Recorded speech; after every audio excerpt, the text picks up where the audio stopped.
तो वृषभ लगन के लिए हम चर्चा कर रहे हैं इस वीडियो में सितंबर का जो आपका महीना आने वाला है अभी। तो सितंबर के महीने को आप कैसे प्लान कर सकते हो, कौन कौन से रिजल्ट, कौन कौन से प्रभाव इस मंथ के अकॉर्डिंग जो गोचर रहेगा उसमें आपको देखने को मिलेंगे। यहाँ पे आप अपना ये चार्ट देख पा रहे हो, ये आपका ही लगन चार्ट है और इसमें जो ग्रहों की स्थिति आपको नजर आ रही ये कुछ सितंबर के गोचर के अकॉर्डिंग ही आपको दिखाई गई। हालांकि कुछ ग्रहों की स्थिति में परिवर्तन जरूर हो सकते हैं मंथ के मध्य में।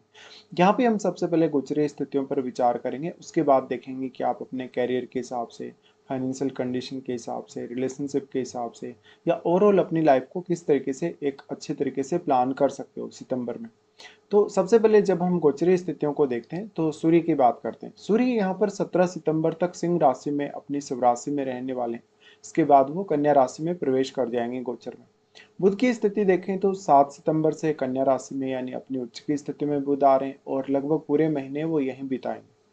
शुक्र 2 सितंबर से तुला में प्रवेश करेंगे, ये भी अपनी सब राशि में ही आए हैं और ये लगभग पूरे महीने यहाँ रहेंगे।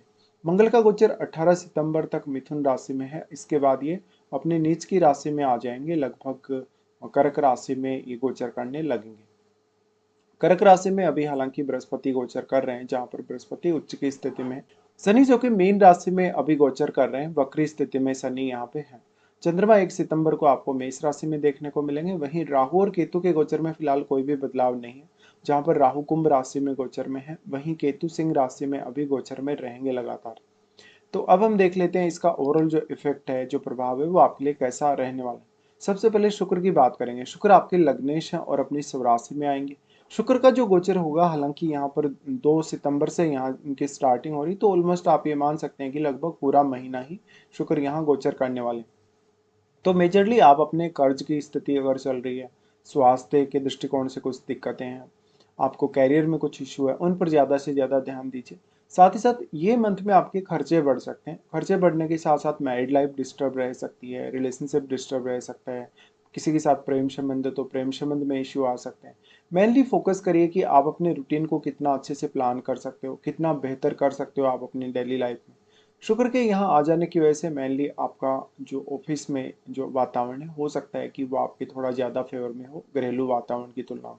क्योंकि शुक्र यहाँ आ गए तो आप अपने बॉस के साथ, कलीग्स के साथ काफ़ी अच्छा महसूस कर सकते हो, उनके साथ कोई पार्टी वगैरह भी आप कर सकते हो। शुक्र का छठे घर में आना वैसे आपके स्वास्थ्य को लेकर दिक्कत कर सकता है, अगर आपके चार्ट में शुक्र बहुत अच्छा प्लेस्ड नहीं है तो। इसके साथ साथ आपका कहीं अगर आपके वर्क प्लेस पे किसी से प्रेम संबंध है, अफेयर वगैरह है, आपका किसी से कोई अट्रैक्शन है, तो वहां पर एक अच्छा रिलेशनशिप बिल्ड होने के चांसेस है। शुक्र की दृष्टि फिर पड़ेगी 12th हाउस पे। 12th हाउस वैसे फायरी साइन है, मंगल का घर है। तो शुक्र यहाँ जब दृष्टि डालेंगे तो वो लोग जो काफ़ी टैलेंटेड हैं, क्रिएटिव हैं, उनको शुक्र काफ़ी मदद करेंगे। ऐसा शुक्र आपके खर्चों को बढ़ाएगा। इस मंथ में आप अपनी पसंद का कोई फ़ोन, कोई लग्जरी आइटम या कोई भी ऐसी वस्तु आप ले सकते हैं जो कि वास्तव में आपकी पसंद की हो और एक लग्जरी की तरह वो ट्रीट की जाती हो। शुक्र जो लोग मैरिड हैं उनके लिए उतना अच्छा नहीं, क्योंकि हो सकता है कि आप मैरिड तो हैं बट आपका जहाँ भी आप काम कर रहे हैं वहाँ पर किसी ना किसी से या तो प्रेम संबंध, या तो फिर शुक्र की जो दृष्टि है 12th हाउस पे वो ये इंडिकेट कर रही है कि आपका चाहे किसी से भी प्रेम संबंध है, चाहे आपका आपके वर्क प्लेस से दूर भी किसी से प्रेम संबंध है, तो आप उसके साथ भी फ्रेंडशिप को आगे बढ़ा सकते हैं या इवन रिलेशनशिप में जा सकते हैं। शुक्र पूरे महीने यहीं गोचर करेंगे, तो आप अगर कर्ज लेना चाहते हैं, अगर लोन वगैरह लेना चाहते हैं तो सोच समझ कर लें। साथ ही रूटीन पर सबसे ज़्यादा ध्यान दें और अपने स्वास्थ्य पर भी। उसके बाद देखते हैं यहाँ बुध को। बुध दूसरे घर के स्वामी और आपके चार्ट में वो पांचवें घर के स्वामी हैं। पांचवें घर में उच्च की स्थिति में बुध गोचर में रहेंगे। लगभग 7 सितंबर से ये आ रहे हैं, तो ये भी लगभग पूरे महीने ही यहाँ गोचर करने वाले हैं, अगर शुरुआती दिनों को छोड़ दिया जाए। बुध आपकी प्लानिंग्स के लिए बहुत बेहतर रहेगा। अर्निंग्स के लिए, पैसा इन्वेस्ट करने के लिए, शेयर बाजार से अगर आप जुड़े हैं तो भी आपको काफ़ी सपोर्ट मिल पाएगा बुध से। बुध हालांकि अपने ड्यूअल साइन में और अपने उच्च की स्थिति में भी है, इसलिए ऐसा जो बुध है वो स्टूडेंट्स को काफ़ी सपोर्ट कर सकता है। जो भी स्टूडेंट्स हैं, पढ़ने लिखने में उनकी रुचि बढ़ सकती है। कोई अगर आप एक अच्छे कवि हैं, आप एक अच्छे लेखक हैं, तो भी बुध आपको काफ़ी मदद करेगा। तो बुध बेसिकली आपके सोचने समझने के तरीके, आपके विचार करने के तरीके को और बेहतर बनाएगा और अच्छे से आप फैसले ले सकें। बुध क्योंकि अब सेकंड हाउस के लॉर्ड हैं, सेकंड हाउस के लॉर्ड होकर यहाँ पर उच्च की स्थिति में बुध है। तो जो भी लोग शेयर बाजार वगैरह से जुड़े हैं, लॉटरी सट्टा वगैरह से, या कोई भी रिस्क इन्वेस्टमेंट अगर आप करते हैं, हो सकता है वहां पर आपको फायदा हो। बुध वैसे ड्यूअल साइन में है और खुद एक ड्यूअल प्लैनेट है, इसलिए ड्युअलिटी रह सकती है मन में आपके कभी कभी। बुध की दृष्टि जो यहाँ से पड़ेगी आपकी 11वें घर पे, तो बुध यहाँ अर्निंग्स को बढ़ाएंगे, आपका कहीं रुका हुआ पैसा है वो आपको मिल पाएगा। शनि भी हालांकि अब वक्री हो चुके हैं, तो शनि आपको यहाँ पर बहुत ज़्यादा डिले नहीं करेंगे और बुध के प्रभाव से शनि भी काफ़ी अच्छा यहाँ पे काम करेंगे। बुध का प्रभाव यहाँ है तो बृहस्पति भी क्योंकि उच्च की स्थिति में चल रहे हैं और वो आपके थर्ड हाउस में चल रहे हैं, तो उनकी स्वयं की दृष्टि भी यहाँ है। तो बुध की दृष्टि यहाँ आपको काफ़ी हेल्प करेगी। अब इस हिसाब से आपके नेटवर्क सर्कल में विस्तार होगा। भले ही बहुत ही कम लोग आपके नेटवर्क सर्कल में जुड़े हैं, लेकिन जो भी लोग जुड़े हैं वो आपके लिए काफ़ी वैल्यूएबल हैं। आप किसी बिजनेस में हैं, किसी बिजनेस की प्लानिंग वगैरह कर रहे हैं, तो आपके लिए अच्छा समय है। इसके बाद देखते हैं चंद्रमा को। चंद्रमा तीसरे घर के लॉर्ड हैं आपकी चार्ट में और स्टार्टिंग में रहेंगे 12वें घर में गोचर में, जहां पर वो मेष राशि में रहेंगे। मेष राशि का चंद्रमा शुरुआत में थोड़ा गुस्सा दिला सकता है, कभी कभी थोड़ा कहीं ना कहीं आपको आक्रामक बना सकता है या बहुत इमोशनल या मेंटली थोड़ा डिप्रेशन में ले जा सकता है। चंद्रमा का यहाँ आना कैरियर के लिए अच्छा है कुल मिलाकर, लेकिन ये रात्रि की नींद को डिस्टर्ब कर सकता है। चंद्रमा की दृष्टि जो यहाँ पड़ेगी आपके छठे घर पे, तो ऐसा व्यक्ति अपने कैरियर पे ज़्यादा अच्छे से फोकस कर सकता है और इन स्वास्थ्य पर भी, लेकिन मानसिक स्वास्थ्य के पर यहाँ पर काफ़ी नेगेटिव असर पड़ेगा। चंद्रमा फिर लगन में आ रहे हैं, लगन में चंद्रमा आ रहे हैं तो रिलेशनशिप को बेटर करेंगे, आपको बहुत ज़्यादा इमोशनल बनाएंगे, आपको जहाँ जहाँ भी निर्णय लेने में दिक्कत आ रही है वहाँ चंद्रमा आपको सपोर्ट करेंगे। इस हिसाब से चंद्रमा की प्लेसमेंट आपके लगन में बहुत ज़्यादा बेहतर मानी जाएगी उच्च के होने के कारण, और चंद्रमा आपके सप्तम घर पे दृष्टि डालेंगे, जहाँ पर वो अपने नीच के घर पे दृष्टि डाल रहे हैं और एक अत्यंत शुभ ग्रह है। इसलिए मंगल अगर अच्छी स्थिति में आपके चार्ट में है तो मैरिड लाइफ या आपके रिलेशनशिप के हिसाब से चंद्रमा बहुत ही अच्छे साबित होने वाले हैं। फिर चंद्रमा यहाँ से मूव करके आपके सेकंड हाउस में आ जाएंगे, जहाँ पर वो मंगल को भी ज्वाइन करेंगे। यहाँ पर थोड़ी आक्रामकता बढ़ सकती है, वाणी काफी प्रभावशाली हो सकती है आपकी, इसके साथ साथ आपका मन बहुत ज्यादा चंचल हो सकता है। इस समय आर्थिक रूप से कोई लाभ या धन के रूप में, संपत्ति के रूप में कोई लाभ हो सकता है। उसके बाद चंद्रमा अपनी स्वराशि में पहुंचेंगे, जहां पर गुरु ऑलरेडी गोचर में उच्च की स्थिति में है, यहाँ वो गजकेसरी योग बनाए। ये लगभग 7-8 तारीख के बाद ही आपको देखने को मिलेगा। तो ये कहीं भ्रमण को दिखाता है, अचानक कोई एजुकेशनल पर्पज से, करियर के पर्पज से कोई भ्रमण किया आपने, आपने कोई ज्ञान प्राप्ति के लिए भ्रमण किया या कुछ सीखने के लिए किया। चंद्रमा का ये गोचर काफी अच्छा रहेगा आपके लिए और आपकी इससे पॉपुलैरिटी बढ़ेगी, लोगों के साथ आपका कनेक्शन भी काफी बेटर होगा। हालांकि इस समय थोड़ा सा मन चंचल हो सकता है, क्योंकि गुरु यहाँ पर एक डुअल प्लैनेट है और चंद्रमा अपने स्वराशि में होंगे। तो आपके जो भाइयों के साथ रिलेशनशिप है, पड़ोसी या रिश्तेदारों के साथ जो रिलेशनशिप है, वो भी इससे थोड़े बेटर दिखेंगे।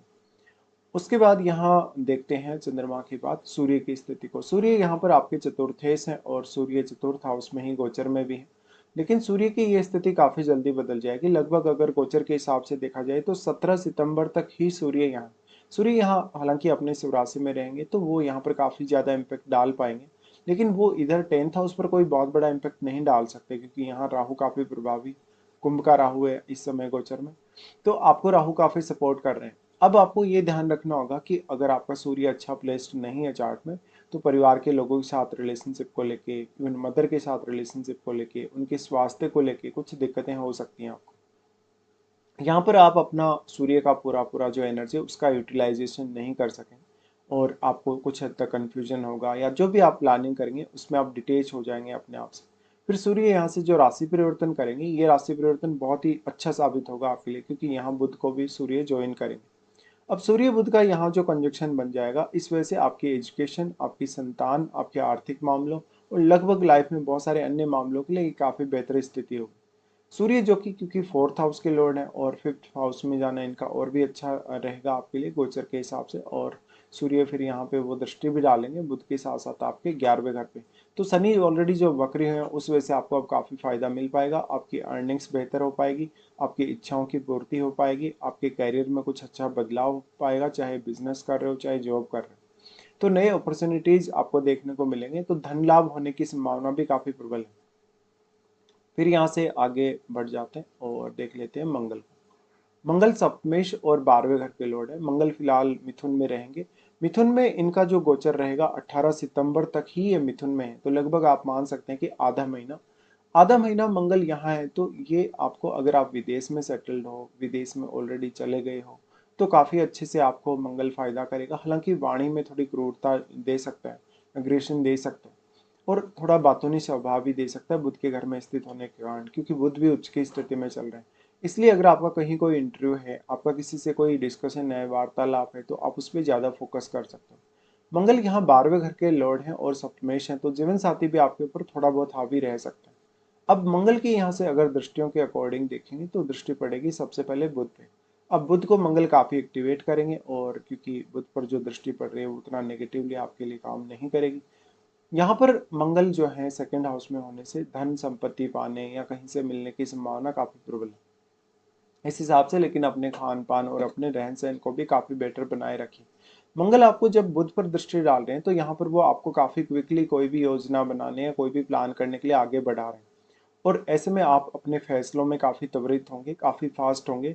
कोई भी फैसला अगर आप लेने जा रहे हैं तो उसको तुरंत इम्प्लीमेंट करेंगे। इस हिसाब से आपके लिए सोचने समझने की क्षमता, आपकी आपकी एनालिसिस करने की क्षमता, कौन सी बात आपके लिए सही है कौन सी गलत है, इसका निर्धारण करने की क्षमता आप में ये डेवलप करने वाला है। मंगल का दृष्टि आपके आ जाता है फिर अष्टम पर। अष्टम पर मंगल का दृष्टि पड़ रहा है, यहाँ भी मंगल बहुत ही फेवर करेंगे आपको, क्योंकि इस समय जो अष्टमेश है आपके बृहस्पति वो उच्च की स्थिति में चल रहे हैं और वो स्वयं आपके थर्ड हाउस में है वहां पे। तो मंगल की यहाँ जो दृष्टि पड़ रही है ये मैरिड लाइफ को भी उतना ज़्यादा डिस्टर्ब नहीं करेगी, क्योंकि मंगल स्वयं सप्तमेश भी है। तो सप्तम भाव और अष्टम भाव दोनों ही ग्रहों में बैठे प्लैनेट्स को जरूर चेक कर लीजिएगा। अगर इनमें से कोई भी क्रूर प्लैनेट है इन भावों में बैठे हुए ग्रहों में से, तो मैरिज पर थोड़ा नेगेटिव असर जरूर पड़ सकता है।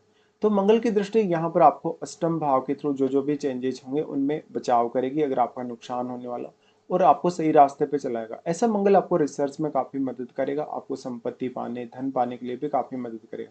लेकिन मंगल हमेशा थोड़े बहुत कॉन्फ्लिक्ट डेवलप करता है, इसलिए कॉन्फ्लिक्ट वगैरह से आपको दूर रहने की आवश्यकता है। मंगल की दृष्टि फिर यहाँ से आ जाती है आपके नाइन्थ हाउस पे, जहाँ पर अपने उच्च की राशि अपने उच्च के घर पर मंगल दृष्टि डालते हैं, तो यहाँ वो बहुत ज्यादा कंफर्टेबल फील करेंगे इस दृष्टि की वजह से। तो आपके भाग्य का निर्धारण करने या भाग्य को कहीं ना कहीं बढ़ाने, भाग्य का प्रभाव को बढ़ाने के लिए मंगल बेहद अच्छे हैं। मंगल की दृष्टि भाग्य स्थान पे होने से विदेश यात्रा अगर आप करना चाहते हैं, कोई अदर स्टेट में टूर करना चाहते हैं, उसकी संभावना भी काफी बढ़ जाएगी। इसके बाद यहाँ से मंगल अपना राशि परिवर्तन कर लेंगे और थर्ड हाउस में आ जाएंगे, जहाँ पर वो गुरु को ज्वाइन करेंगे। ऑलमोस्ट मंगल का ये वाला गोचर जो होगा 18 सितंबर के बाद होगा। 18 सितंबर के बाद एक तो आप काफ़ी ज़्यादा एक्टिव हो जाएंगे, आपका कम्युनिकेशन वाली एबिलिटी है वो भी काफ़ी एक्टिव हो जाएगी। इसके साथ साथ आप इस समय कोई भी प्रकार के रिस्क लेने से नहीं चुकेंगे, क्योंकि यहाँ पर उच्च के गुरु का सपोर्ट है आपको। इसलिए कोई भी बिजनेस स्टार्ट करना हो, पार्टनरशिप करनी हो, या कितनी भी बड़ी लाइफ में रिस्क लेनी हो फिजिकली या मेंटली सोच के, तो आप वो सब कर सकते हैं। मंगल यहाँ आने के बाद अगर देखा जाएगा मंगल की स्थिति को, तो वो आपको यहाँ पर सपोर्ट कर रहे हैं छठे घर के लिए। छठे घर में शुक्र ऑलरेडी है, तो शुक्र पर वैसे तो मंगल की दृष्टि उतनी अच्छी नहीं मानी जाती, और यहाँ पर भी वैसे गुरु साथ होने की वजह से मंगल उतना नीच का प्रभाव डालेंगे नहीं। तो शुक्र अगर आपका पीड़ित हो, अगर आपका मंगल अच्छी स्थिति में नहीं हो चार्ट में, जन्म के समय के चार्ट में, तभी आपको कुछ marriage related relationship related issues हो सकते हैं। मंगल यहाँ पर एक तरीके से आपको बचाव करने का भी काम करेगा, क्योंकि आपका अगर जैसे कोई कंपटीशन वगैरह फेस करने की स्थिति है लाइफ में, कर्ज वगैरह की स्थिति है, या कोई भी अन्य ऐसी चुनौती है जो डायरेक्टली या इनडायरेक्टली छठे भाव के थ्रू आ रही हो, तो मंगल का इसमें बेहद सपोर्ट रहेगा आपको। मंगल यहाँ से जो थर्ड हाउस में जो आ जाएंगे बाद में, वो यहाँ पर आपको काफ़ी सपोर्ट करेंगे। और बेसिकली मंगल यहाँ क्योंकि नाइन्थ हाउस पर फिर से उनकी दृष्टि पड़ेगी, नाइन्थ हाउस पर दृष्टि पड़ने से आप विदेश यात्रा कर सकते हैं, लंबी दूरी की यात्रा कर सकते हैं, अपनी स्टडीज़ को काफ़ी आगे बढ़ा सकते हैं। इसके साथ साथ पिता के साथ थोड़े बहुत रिलेशंस बिगड़ सकते हैं। फिर यहाँ पर उनकी दृष्टि पड़ेगी टेंथ हाउस पे। अब वैसे मंगल एक अचीवमेंट्स के तौर पे जाने जाते हैं, तो मंगल यहाँ पर काफ़ी सपोर्ट करेंगे राहु को, और मंगल का जो सपोर्ट रहेगा इस वजह से आपके पास कोई अगर प्रशासनिक पद पाने की इच्छा हो आपकी, या कोई ऐसी तैयारी आप कर रहे हैं बहुत बड़े लेवल के पद की, तो आप वो सब हासिल कर सकते हैं। अब यहाँ राहु का आपको काफ़ी अच्छा सपोर्ट है, ये भी एक पॉइंट आपके लिए एक्स्ट्रा बनता है यहाँ पर। उसके बाद यहाँ से हम देखेंगे बृहस्पति को। बृहस्पति अष्टम भाव के स्वामी और 11वें घर के लॉर्ड है। फिलहाल बृहस्पति का गोचर में जो स्थिति है उच्च की स्थिति है, इनके साथ मंगल भी गोचर करेंगे बाद में। तो गुरु की या बृहस्पति की जो स्थिति है ये बहुत ही बेटर है। थर्ड हाउस में आपके कम्युनिकेशन को मजबूत करेंगे, आपकी आर्थिक स्थिति को मजबूत करेंगे, आपके परिवार के रिलेशंस, आपके आपके जो भाई बहन हैं, आपके जो परिवार के अन्य सदस्य हैं, उनके साथ रिलेशनशिप बेटर होगा। और गुरु यहाँ है तो आप कोई भी अगर रिस्क लेंगे तो काफ़ी सोच समझकर बहुत ही ज़्यादा बुद्धिमानी के साथ और विवेक के साथ लेंगे। फिर जब मंगल यहाँ पर कंजक्शन में आएंगे गुरु की, तो आप सारी की सारी जो भी आपने सोचा है, जो भी प्लानिंग कर रखी है, उस पर आप ध्यान देंगे ज़्यादातर। गुरु यहाँ थर्ड हाउस में आ गए आपके गोचर में और उच्च की स्थिति में भी हो गए, लेकिन वो अष्टमेश है, तो अष्टम भाव के लिए अब आप काफी रिस्क ले सकते हैं। अष्टम भाव से जुड़े विषयों के मामले में भी आपकी काफी रुचि बढ़ सकती है, जिससे कि आप अकल्ट में, तंत्र मंत्र में रुचि ले सकते हैं। गुरु यहाँ अब क्योंकि 11वें घर के लॉर्ड भी हैं और 11वें घर पे अपनी दृष्टि भी डाल रहे हैं, तो ये और भी अच्छा हो जाएगा आपके लिए। तो दृष्टियों के अकॉर्डिंग देखेंगे तो सबसे पहले गुरु यहाँ आपके सप्तम घर पे ही दृष्टि डाल रहे हैं, और थर्ड हाउस में गुरु होने की वजह से एक अच्छे राइटर अगर आप हो, लेखक अगर आप हो, तो आपको काफी सपोर्ट करने वाले हैं। गुरु की दृष्टि सप्तम भाव पर आ रही है, तो आपकी छवि बेहतर होगी, दूसरों के माइंड में आपका जो प्रभाव है वो बेहतर होगा, आपसे लोग जुड़ने की कोशिश करेंगे और लोगों को हमेशा आप एक अच्छी गाइडेंस देते रहेंगे, एक्स्ट्रा एक्स्ट्रा जब भी आप कोई डिस्कशन उनके साथ करेंगे। इस हिसाब से देखा जाए तो ये काफी बेटर स्थिति है। और गुरु का जो प्रभाव है आपके सप्तम, आपके नवम और आपके 11th हाउस पे, तो गुरु का यहाँ जो प्रभाव है और आपके जो सप्तम भाव पे जो प्रभाव है मैरिज या रिलेशनशिप के दृष्टिकोण से काफी अच्छा है। अगर मैरिड लाइफ में कुछ इश्यू चल रहा है तो गुरु का आपको बहुत ही बड़ा सपोर्ट है यहाँ पर। अब आपका गुरु तभी प्रभाव दिखाएगा जब या तो आपको महादशा या अंतरदशा चल रही हो, या तो आपके गुरु चार्ट में बहुत ही अच्छी स्थिति में हो और वक्री बिल्कुल नहीं होने चाहिए। गुरु अपना जो यहाँ दृष्टि डाल रहे हैं पब्लिकली डील करने के लिए अच्छा है, पार्टनरशिप करने के लिए अच्छा है, लेकिन सप्तमेश की स्थिति, मंगल की स्थिति देखिए अपने चार्ट में, और यहाँ सप्तम घर में बैठे प्लैनेट की स्थिति भी जरूर ही देखिए।